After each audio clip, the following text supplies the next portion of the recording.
안녕하세요. 저는 얼마 전 귀여운 딸을 얻었고 지금은 딸아이 키우는 재미에 빠진 초보 아빠입니다. 저희 어머니가 입에 달고 다니는 말은 너 같은 자식을 낳아봐야 부모의 마음을 알게 된다는 것이었어요. 저만큼이나 천반직축인 딸을 보니 저희 어머니의 마음이 어느 정도 이해가 되더라고요. 그렇게 손주 보고 싶다고 노래를 부르시더니 그래도 손주 얼굴은 한 번 보고 눈을 감으셨네요. 저와 아내는 아직도 저희 어머니 이야기가 나오면 눈물을 흘립니다. 살면서 고생만 하다 가신 저희 어머니를 생각하면 여전히 가슴 한가운데가 욱신거리죠. 이제야 자식 노릇 제대로 하려고 하는데 어머니는 저희를 기다려주지 않으시네요. 저는 지금부터 여러분들께 저희 가족에 대해 이야기해보려고 해요. 저희 집안을 한 단어로 표현하라고 한다면 자수성가라는 단어가 제일 잘 어울리는 집안이네요. 저희 집안은 시대를 거슬러 올라가도 뼛속부터 흙수저인 집안이었어요. 재벌가와 결혼해서 인생 역전하는 건 정말 드라마에나 있는 일이었죠. 저흰 형편이 나아지지 않았고 계속해서 가난을 대물림하고 있었어요. 하루에 두 끼 먹는 것도 감사하게 생각할 정도로 가난했었어요. 그래도 그나마 저희 아버지께서 운전을 좀 잘하셔서 버스 기사를 하게 되면서 저희 집 살림이 조금씩 나아지기 시작했어요. 하루 두 끼도 못 먹을 때 많았는데 이제 든든하게 세 끼 먹을 수 있으니 정말 감사한 일이었죠. 하지만 제가 중학생이 되었을 때 아버지는 사고로 세상을 떠나셨어요. 빗길에 운전을 하시다가 코너길에 차가 미끄러졌는데 아버지는 타고 있던 승객들 살리겠다고 핸들을 자기 쪽으로 꺾은 거예요. 그렇게 승객들은 타박상 정도로 끝났고 아버지는 현장에서 사망하셨어요. 어머니도 저도 슬펐지만 아버지의 선택이 옳았다고 생각했어요. 자신의 희생으로 많은 사람들을 살리셨으니까요. 저는 찰나의 순간에도 그런 생각을 했던 아버지가 항상 자랑스러웠어요. 하지만 아버지의 부재로 저희 집은 다시 가난해져갔고 어머니는 이대로 있을 수 없다고 생각하셨는지 아버지의 사망보험금과 아버지 월급 모아둔 것을 들고 분식집을 차리셨어요. 가게 뒤편에 방 2칸짜리 집을 딸려 있었는데 건물주께서 저희 사정을 딱하게 생각하시고 보증금을 원래 받으려고 했던 것보다 적게 받으셨어요. 당연히 월세도 절반 가까이 줄여주셨죠. 저희는 건물주를 잘 만나 남들보다는 적은 돈으로 장사를 시작했어요. 학교 바로 밑에 있었기 때문에 아이들도 많이 사 먹고 아이들 기다리는 부모님들도 자주 사 먹었어요. 그렇게 아이고 어른이고 할 것 없이 너도 나도 저희 분식점을 찾아주셨죠. 근처에 저희 말고 다른 분식점도 없어서 저희 집이 독점했다고 생각하시면 돼요. 어머니는 제가 성인이 되었을 때도 계속해서 장사를 하셨었어요. 저는 직장을 잘 다니다가 사업에 관심을 가지기 시작했고 사업에 대해 공부하면 할수록 잘할 수 있을 것만 같은 자신감이 생겼어요. 그래서 겁도 없이 무턱대고 사업을 하겠다고 뛰어들었죠. 어머니는 남자들 한 번씩은 사업 생각 다 한다고 해보고 싶으면 하라고 저를 응원해 주셨죠. 그러더니 10년간 해온 분식집을 처분해서 그 돈으로 제 사업에 보태라고 하시는 거예요. 저는 그동안 어머니가 어떻게 살았는지 잘 아는데 이 돈을 어떻게 쓰냐고 안 받겠다고 했어요. 진우야, 이 돈 받아. 그동안 내가 모은 돈이랑 분식집 처분한 돈이야. 돈이 있어야 사업도 할 수 있는 거야. 그러니 이 돈 받아서 하고 싶은 사업 시작해. 어머니, 저는 이 돈 받을 수 없어요. 어머니께서 어떻게 모아온 돈인데요. 그리고 분식집은 왜 처분하셨어요? 10년 동안 꾸준히 해오시던 거잖아요. 이제 그만할 때도 됐지 뭐. 안 그래도 분식집 처분하려고 했었어. 건물주가 바뀌었는지 어떤 남자가 이제 자기 건물이라고 나보고 나가라고 하더라고. 네? 그게 진짜예요? 아니, 자기가 건물주면 다야? 갑자기 그렇게 나가라고 하는 법이 어디 있어? 그럼 어머니 어디서 지내시려고요? 지낼 곳 있는 거예요? 없으면 제가 지내는 원룸에서 같이 살아요. 아니야, 조그만 단칸방 하나 구해서 지내고 있어. 걱정하지 마. 내가 발 뻗고 잘 것도 안 구하고 너한테 이 돈 주는 걸까봐? 빨리 받아. 안 받아주면 엄마가 서운하지. 내가 너 첫 투자자다. 잊지 마. 저는 어머니의 성화에 못 이겨 어머니가 주신 봉투를 받아들였어요. 2번은 없다는 각오로 악착같이 준비해서 사업을 시작했어요. 저는 발에 땀나도록 뛰어다니며 여러 투자자들을 만나 기획안을 돌렸어요. 며칠간 아무에게도 연락이 없어서 이대로 시작도 못 해보고 포기해야 하나 싶었는데 저를 투자해주겠다는 사람들이 하나둘씩 나타나게 된 거예요. 저는 투자자들 덕분에 운 좋게 사업에 성공할 수 있었어요. 어머니께서 분식집을 운영했던 것처럼 저도 음식 사업을 했어요. 요즘같이 바쁜 현대인들이 퇴근 후 집에서 혼자 밥 차려 먹기도 귀찮아하기 때문에 간단하게 먹을 수 있는 즉석식품들을 만들어서 팔았어요. 처음엔 끼니를 해결할 수 있는 음식들을 위주로 만들어 판매하기 시작했지만 점차 범위를 넓혀 간식들이나 안주로 먹을 것들도 만들어서 팔았어요. 어른부터 아이까지 전부 즐길 수 있는 것들로 만들어 판매했죠. 가끔 이벤트로 그 시대 추억의 간식들도 만들어서 팔았어요. 저는 살면서 처음으로 큰돈을 만져봤어요. 없던 사람이 갑자기 큰돈을 만지면 정신 못 차린다고 하잖아요. 저도 처음엔 이 큰돈을 어떻게 해야 하나 정신을 못 차리겠더라고요. 부자들이 보면 고작 이 돈 가지고 그렇게 유난이냐고 하겠지만 저는 난생 처음 만져보는 돈이라 우리나라에서 제일 돈이 많은 부자가 된 기분이었어요. 한참 정신 못 차리고 있을 때 어머니 얼굴이 눈앞을 지나갔고 저는 마음가짐을 다시 잡았어요.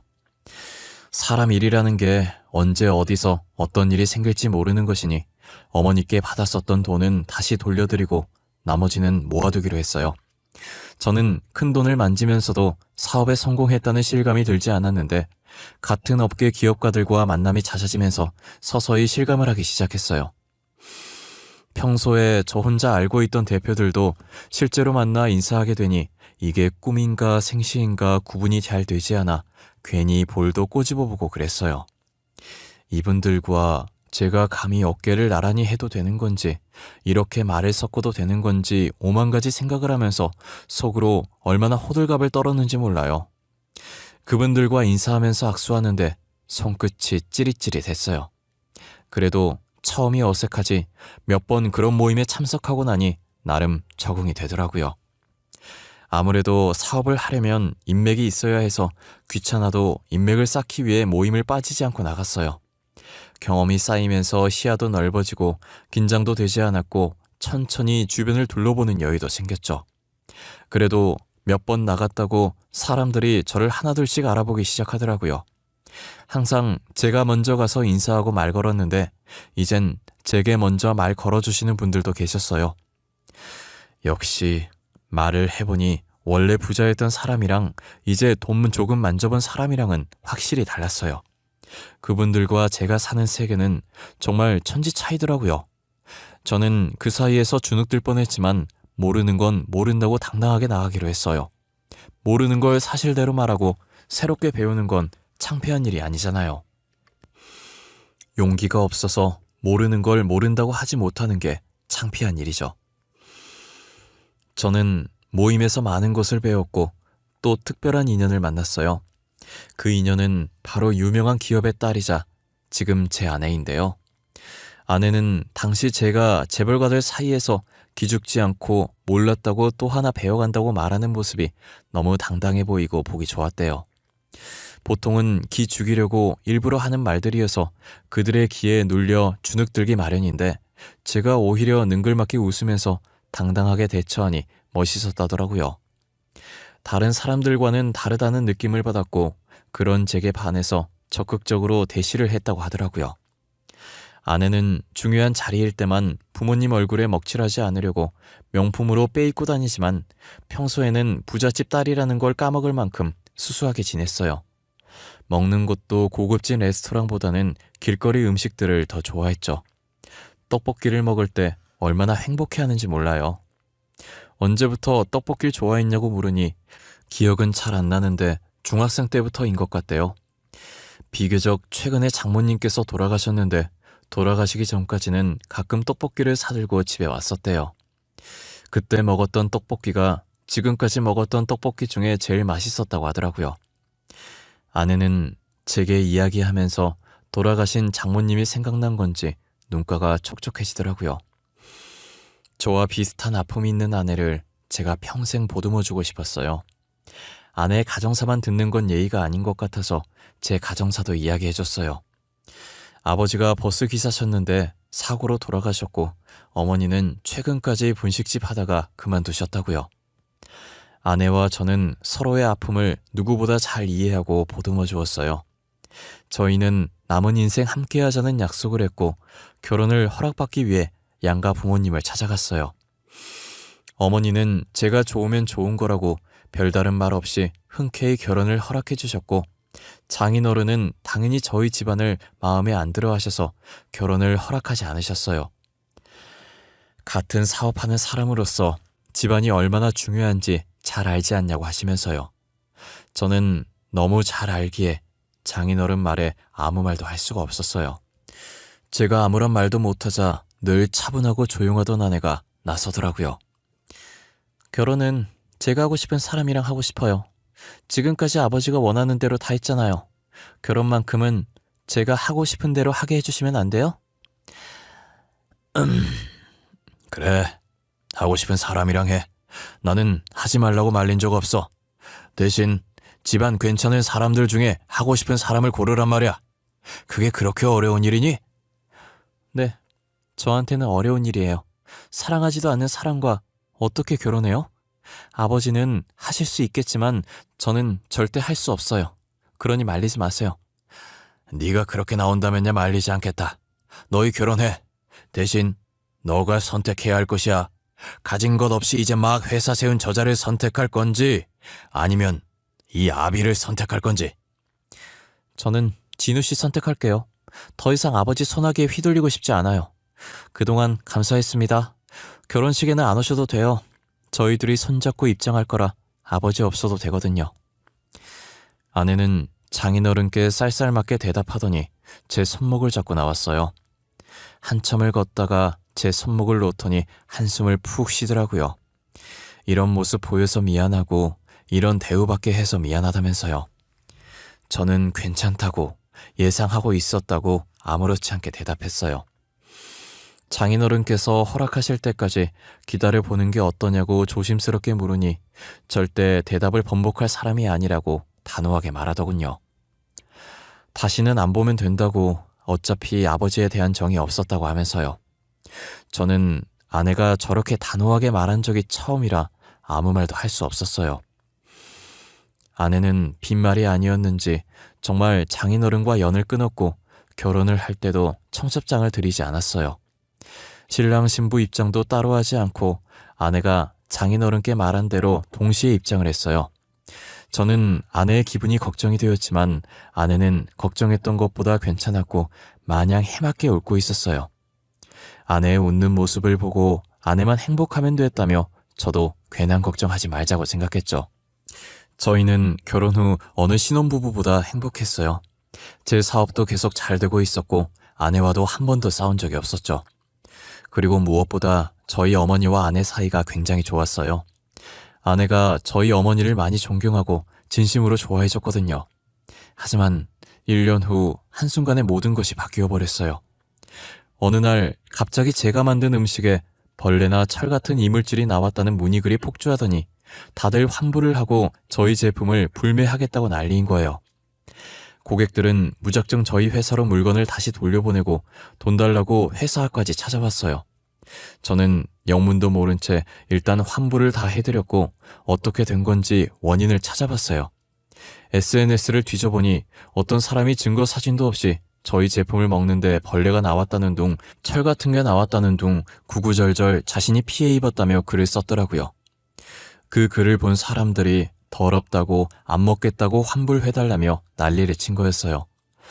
어떻게 증거 사진도 없는 저글 하나로 이렇게까지 된 건지 모르겠지만 일단 이를 수습하기 위해 환불을 진행했어요. 하지만 제가 환불을 해줌으로써 잘못을 인정한 게 되어버렸고 제가 입장문을 적어도 아무도 봐주지 않았어요. 결국 저희 회사는 2달도 못 버티고 부도 처리가 되었죠. 결혼 후 한창 신혼을 즐겨야 할 시기에 회사가 망하게 되었고 사업하면서 가졌던 것보다 더 많은 것을 토해내야 했어요. 투자자들은 집까지 쳐들어와 돈 될 만한 것들도 다 가지고 갔어요. 저희 아내가 저와 결혼하기 전에 샀던 명품들도 다 가지고 가버렸어요. 이건 제 사업과 아무 상관없는 물건들이라고 필사적으로 말렸지만 소용없었죠. 아내는 괜찮다고, 우리도 억울하지만 저 사람들도 어떻게 보면 피해자 아니냐고 가지고 가게 놔두라고 하더라고요. 저는 너무 미안해서 아내의 얼굴을 똑바로 볼 수가 없었어요. 아내는 계속 괜찮다고, 재벌과 사이에서 기죽지 않고 당당하던 사람 어디 갔냐고 매력 없어지려고 한다면서 괜히 장난을 치며 저를 다독였어요. 집도 경매로 넘어가 버려서 저희는 결국 어머니 집에서 생활하게 되었어요. 일단 집은 어떻게 해결했는데 앞으로 생활할 게 문제더라고요. 아내는 언제 숨겨놨던 건지 몸속에서 통장을 한 해 꺼내더니 모아둔 돈이 있다고 당분간은 그걸로 생활하자고 하는 거예요. 저는 그 돈으로 평생 살 수 있는 것이 아니었기 때문에 막노동이라도 뛰어야겠다는 생각을 했어요. 막노동이라는 게 무거운 것도 많이 들고 고생을 많이 해야 해서 몸은 조금 힘들지만 돈은 쏠쏠하더라고요. 이 돈이면 금방 모아서 투룸 월세방 정도는 얻을 수 있을 것 같았어요. 저희는 최대한 아껴 쓰고 제가 벌어오는 돈을 모아서 더 큰 집으로 이사갈 계획을 짰어요. 하지만 당시 한여름이라 장마철로 비가 계속 오는 바람에 한동안 일을 나갈 수가 없는 거예요. 저희 집에서 일하는 사람은 저밖에 없었는데 제가 일을 못 나가니 난감하더라고요. 아내도 가만히 지켜보다가 이대로는 안 되겠다고 생각이 들었는지 결심했다는 표정으로 자기가 돈 구해오겠다고 하면서 집을 나가는 거예요. 그렇게 집을 나간 아내는 한동안 집에 돌아오지 않았어요. 저와 어머니는 아내가 연락을 해도 받질 않아 걱정이 되어 실종신고라도 해야 하나 했어요. 그러나 며칠 뒤 잘 있으니까 걱정 말라고 당분간은 어떤 연락도 하지 말라는 문자만 하나 와 있더라고요. 저는 아내가 어디서 뭘 하는지, 잘 먹는지, 잘 자는지 걱정되긴 했지만 일단 아내의 말을 듣기로 했어요. 그동안 저는 장마철이 지나서 다시 막노동을 뛰기 시작했어요. 푹푹 찌는 날씨와 공사장 먼지들, 그리고 쉴 틈 없이 흐르는 땀까지 제 몰골은 말이 아니었어요. 그늘도 없이 일을 하니 피부는 새까맣게 타다 못해 살가죽에 화상을 입은 건지 아팠어요. 저는 근무를 마치고 그런 몰골로 지쳐서 힘없이 터덜터덜 걸으며 집으로 향하고 있었어요. 목에 걸려있던 수건으로 다리 쪽에 묻는 흙들을 탈탈 털면서 가고 있는데 반대편에서 굉장히 낯익은 여자가 제 쪽으로 걸어오고 있더라고요. 가까워지면서 점점 또렷해지는 여자의 얼굴을 자세히 보는데 제 아내인 거예요. 아내 옆에 남자가 있어서 보니 장인어른이더라고요. 아내가 저를 못 본 건지 그냥 지나치려고 하길래 제가 순간적으로 아내의 손목을 잡아버렸어요. 아내는 손목이 잡히자 기분 나쁘다는 표정으로 쳐다보다가 저인 걸 확인하고 놀라더라고요. 그러니 이내 불쾌하다는 표정으로 다시 바꾸고 자신의 손목을 잡고 있는 제 손을 뿌리치더라고요. 뭐야? 내 손목을 왜 잡아? 당신 변태야? 그리고 우리 끝난 사이 아니야? 헤어질 때 구질구질하게 매달리지 않기로 약속했잖아. 갑자기 왜 이래? 지연아, 너야말로 왜 그래? 우리가 언제 헤어졌다고 그러는 거야? 집엔 언제 들어오는 거야? 어머니가 너 걱정 많이 하셔. 무슨 소리야? 내가 벌레 득실거리는 집에 다시 왜 가? 혹시 나랑 헤어지고 충격받은 거야? 그래서 머리가 어떻게 된 거냐고. 제발 다시는 나랑 마주쳐도 말 걸지 마. 알겠어? 아내는 못 본 사이 많이 바뀌어 있었고 예전 장인어른께 했던 것처럼 쌀쌀하게 저를 대했어요. 제가 무슨 말을 걸어도 이미 우리는 끝난 사이라며 아내는 매정하게 돌아섰어요. 이혼 도장을 찍은 것도 아니고 끝낸 적이 없는데 계속 끝난 사이라고 말하는 아내가 이해가 안 갔어요. 이해를 해보려고 노력을 해봤지만 지금 무슨 상황인지 도무지 모르겠더라고요. 영 끊었던 장인어른과 함께 있는 상황도 마찬가지고요. 저는 아내가 갑자기 제게 저렇게 할 사람이 아니라는 걸 잘 알기에 그럴 만한 사정이 있을 거란 생각이 들어서 아내를 믿고 기다려보기로 했어요. 하지만 며칠이 지나고도 아내에게 연락이 없었고 집에 돌아오지도 않았어요. 혹여나 전에 마주쳤던 장소를 가면 다시 만날 수 있지 않을까 하는 마음에 퇴근 후 기웃기웃 거려보았지만 아내의 머리카락 한 올 볼 수 없었어요. 일주일 정도 지났을까 아내를 볼 수 있을 거란 희망을 가지고 찾은 장소엔 어머니가 계셨어요. 어머니는 거리를 돌아다니며 버려져 있는 소주병과 맥주병을 줍고 계시더라고요. 저번에도 살림에 보태겠다고 소주병, 맥주병 줍고 다니셔서 그러지 말라고 했는데 또 저 몰래 나와서 줍고 계신 거예요. 저는 어머니를 모시고 집으로 가려고 가까이 다가갔는데 그때 딱 마침 아내가 보이는 거예요. 저번에 마주쳤던 것과 똑같이 장인어른과 함께 있더라고요. 아내 옆에 소주병 하나가 있어서 어머니가 아내 쪽으로 다가가는 거예요. 어머니는 아내를 못 보고 소주병을 집으려고 팔을 뻗다가 이내 다리에 손이 살짝 스쳤어요. 아내는 손으로 다리를 털면서 어머니를 째려보더라고요. 저기요 할머니, 소주병 줍는 더러운 손으로 지금 어딜 만지시는 거예요? 아유, 미안해요. 제가 소주병만 보느라 사람을 미처 못 봤네요. 죄송합니다. 아가? 너 지연이 아니니? 집에는 왜 안 들어오는 거야? 살았는지 죽었는지 연락이 안 돼서 얼마나 걱정했는데. 할머니까지 이러시네. 저 그이랑 헤어졌어요. 못 들으셨어요? 저희 이제 아무 사이도 아니라고요. 남남이에요. 그리고 제발 더러운 손 좀 치우세요. 야, 뭐? 더러운 손? 너 말이 심하다. 됐다. 이제 말 섞기도 싫어. 언젠간 돌아오겠지, 사정이 있겠지 하면서 끝까지 너 믿었던 내가 바보지. 그래, 이제 아는 척하지 말자. 저는 어머니께 막말하는 아내에게 참을 수가 없었어요. 저한테나 어머니한테나 상처 주는 말 아무렇지도 않게 하면서 남남이라고 강조하는데 아무래도 이혼을 원하는 것 같아서 아내 뜻대로 해주기로 마음먹었어요. 저는 이혼 서류를 작성해서 나머지 반 채워서 제출하라고 아내의 집으로 서류를 보냈어요. 몇 번이고 이혼 서류를 보냈지만 답은 돌아오지 않았어요. 그러다 한 달이 지나고 아내가 다시 집으로 돌아온 거예요. 어머니는 잘 돌아왔다며 아내를 반기는데 저는 저희에게 막말하던 아내가 반갑지 않았어요. 남남이라고 매몰차게 굴 땐 언제고 여기는 어쩐 일로 오셨대? 아, 드디어 이혼 서류 작성해서 가지고 온 거야? 한 달이나 지나서? 여보, 그런 거 아니야. 내가 다 사정이 있어서 그랬어. 당신한테도 어머님한테도 너무 미안해. 어머님, 막말해서 죄송해요. 그때 한 말은 마음에도 없는 소리였어요. 저도 어쩔 수가 없었어요. 아내는 자신이 저희에게 막말을 할 수밖에 없었던 이유를 말하기 시작하더라고요. 장인어른이 마지막 기회를 주겠다고 지금이라도 저희를 버리고 집으로 돌아오면 재산을 남겨주겠다고 했다더라고요. 그때 장인어른은 병에 걸려 있어서 살 날이 얼마 남지 않았었대요. 죽기 전에 재산 분배를 해야 하는데 그 돈이 전부 장모님 돈이었다고 하더라고요. 어떻게 된 건지 자세히 설명해보라고 했더니 장인어른은 아내의 친부가 아니었어요. 아내의 친아버지는 일찍이 돌아가셨었고 지금 장인어른은 4년 전쯤 장모님과 재혼한 사람이다더라고요. 장모님 돈을 보고 일부러 접근했고 장모님은 몸이 좋지 않으셔서 살 날이 얼마 남지 않았다는 생각에 혼자 남을 아내가 걱정돼서 재혼을 했다고 하시더라고요. 그렇게 장모님이 돌아가시고 장모님이 가지고 있던 건물과 돈 그리고 회사까지 장인어른이 챙기신 거예요. 그러다 최근 장인어른도 병에 걸리게 됐고 아내에게 재산 조금이라도 받고 싶으면 집으로 오라고 한 거죠. 아내는 장모님 재산을 다시 되찾아야겠다고 생각했고 혹시라도 장인어른이 재산을 다른 곳에 빼돌릴까봐 저와 인연을 끊은 척하고 장모님 재산을 지킨 것이었어요. 장인어른이 만나고 있던 여자가 있긴 했지만 다행히 그 사이에 아이가 없었더라고요. 그래서 모든 재산을 자식으로 올라가 있던 아내가 다 가지고 올 수 있었어요.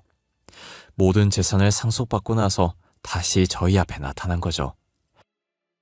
아내는 그동안 너무 미안했다고 재산을 받기 위해선 어쩔 수 없었다고 우는 거예요.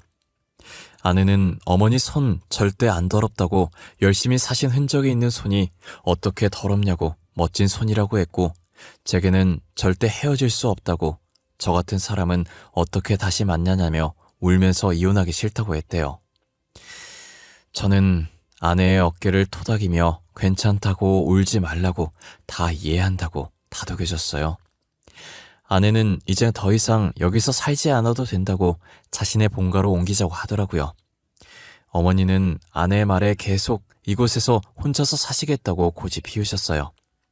며칠간 설득한 끝에 자식 이기는 부모 없다고 어머니는 저희 뜻을 따르셨죠. 저는 막노동 일을 그만두고 장모님 회사에서 일을 하기 시작했어요. 아내는 꼭 제가 회사를 물려받았으면 좋겠다고 대표직에 임시로 자신의 삼촌을 올려놓았고 저를 회사에 억지로 집어넣어 버렸어요. 제 의지로 회사에 들어간 건 아니지만 그래도 감사하게 일을 배우고 있어요. 이제 어느 정도 일을 배웠을 때 아내는 조그만 생명도 제게 안겨주었어요.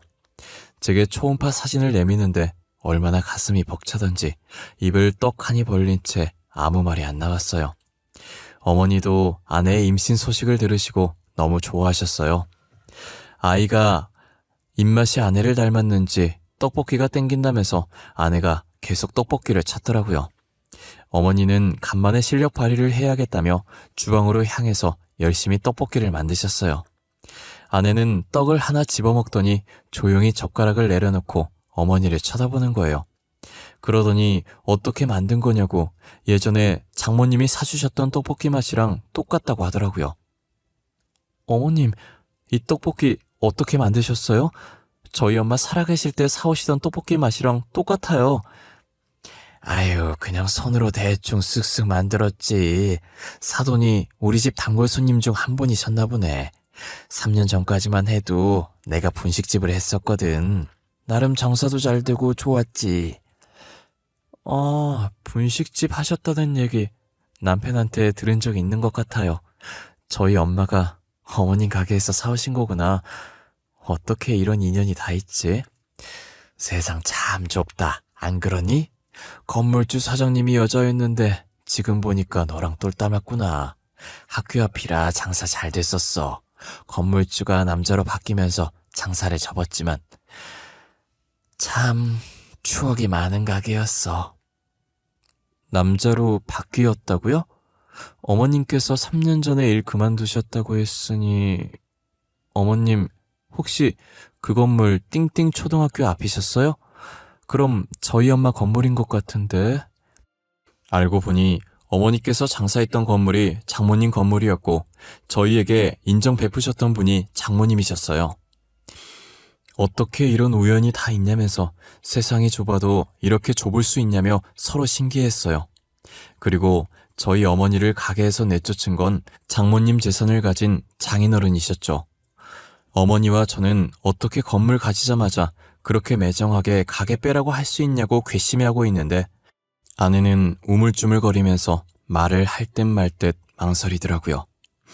저는 하고 싶은 말 있으면 하라고 했고 아내는 어차피 이제 죽고 안 계시니 다 말하겠다고 하더라고요.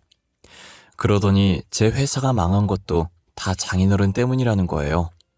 증거 사진 없이 저희 회사 제품에 대해 떠들고 다닌 게 장인어른의 짓이었대요.